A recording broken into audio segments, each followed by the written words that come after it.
right, so today's devotion is inspired by the sermon that our pastor shared with us this morning in church, and then afterwards we met with our Sunday school digitally, and we have been studying through the book of Revelation, and we are on chapter 3 about the church of Sardis, where Jesus says to the church to repent, and he tells them to wake up because he says they've fallen asleep. And so I made some notes about what God was really saying to me in these words today, and I want to share them with you in case they strike any chords with you. So the biggest thing that our pastor encouraged us to do is, in this time of difficulty, a lot of people want comfort, but instead he urged us to repent, to use the time for reflection, and to think if there are any ways in a way in which we've fallen asleep, where we have lost our sense of purpose. And as I reflected on this, I think that in some ways, maybe the church has been asleep as a whole, and that this is God's opportunity to wake us all up. And I immediately thought of a story by C.S. Lewis. It's in his Chronicles of Narnia series, and it's The Silver Chair.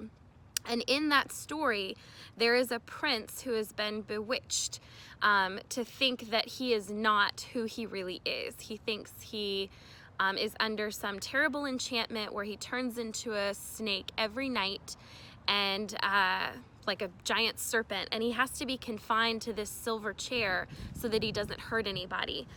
But what really happens is at night, when he's confined to the chair and strapped down, he remembers who he really is. So I said that we as a church, in some ways, we've been asleep, and it's our busyness that has lulled us there. And for the first time in history, really, all of that busyness has come to a stop. We don't have our distractions and our busyness to keep us, asleep any longer. And the prince in the story, he's confined by a lie, and the lie makes him forget who he really is. And an enchantment makes him think that a subpar reality, this underworld, is the truth, and that Aslan and Narnia in the series, which is meant to represent God and Jesus, is false.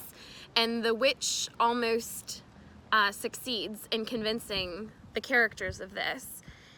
And I started making parallels to my life, and I realized, what are the things that have lulled me to sleep? What are the things that confine me to a chair and make me forget who I really am? And I made a list, and so right now I'm just kind of reflecting from my notes in my journal, and I'm doing it outside because this always helps me think. So I said my TV shows, the things I choose to watch to distract myself from reality or discomfort or pain, instead of praying over those things, I like my TV shows to lull me to sleep. Facebook, I like to get lost in maybe others' reality sometimes, or feel more connected than maybe I truly am. If I can get on there and socialize, even though I'm not able to socialize face to face, it kind of gives us this false sense of connection, and it can lull us to sleep in maybe places where our real relationships in life are lacking. Even YouTube at times has literally confined me to a chair that makes me forget who I really am. It's easy to watch videos on YouTube there's so many different ones of wonderful women who are amazing housewives and women and athletic and great cooks and do amazing organization and all of the above.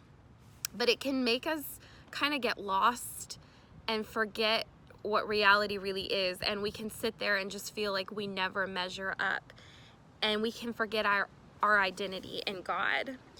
And I said all of this can make us forget who we really are, but all the while God is whispering, I'm here, I'm real, do you hear me? Wake up, come back to me. And I said, maybe the world has swirled to a stop for a reason. Maybe first, maybe we should repent and wake up to our kids. Wake up to our spouses. Wake up to the beauty of sunshine and fresh air. We have been so blessed with amazing weather lately. But most importantly, maybe right now, more than anything, this is a time for us to wake up to the reality that is our God, who sent his only son, Jesus, to save us from our slumber. So how are we going to use this to snap back awake, to not let parts of us, as he warns the church in Sardis, die? Things, good things that we may have started, but our busyness and the world crept in and they've distracted us. And now, for the first time, you don't have those distractions. And any distractions you allow into your home are your choice, because a lot of us aren't working or are working from home. A lot of us, our children are now home with us and we don't have to worry about them out and about in the world. And anything that's left is what we allow into our homes. So I just encourage you, and I'm going to be using this season to reflect on ways that maybe I might have fallen asleep, and ways that I want God to wake me up to the reality of who I am and whose I am.